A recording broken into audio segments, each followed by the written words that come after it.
मियाँ जी उठो अब कुछ करो, ये बहस पनामाई काम क्या तुमने इस मुल्क को लूटा है।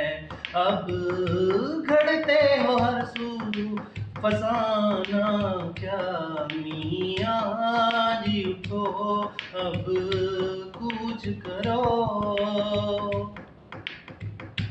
पीटीवी पे कुछ और, पार्लियामेंट में और, सुप्रीम कोर्ट बिल्कुल ही कुछ और। अब नैब में जाके घड़ते हो, अब नैब में जाके करते हो रोजाना नया डरामा क्या, मियाँ जी उठो।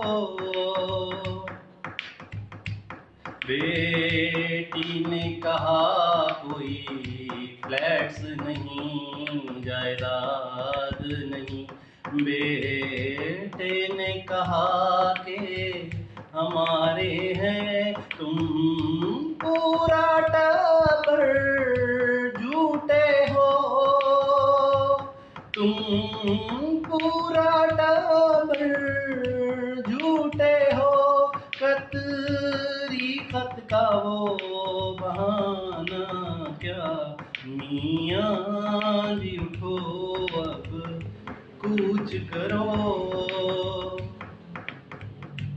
कामा था ही मनी लॉन्ड्रिंग के लिए, कुछ शर्म करो।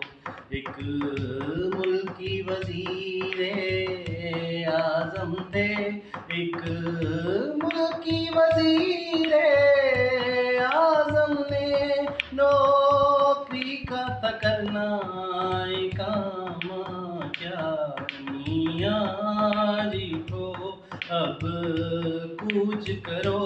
ये बहस पनामा काम का, मियाँ जी उठो।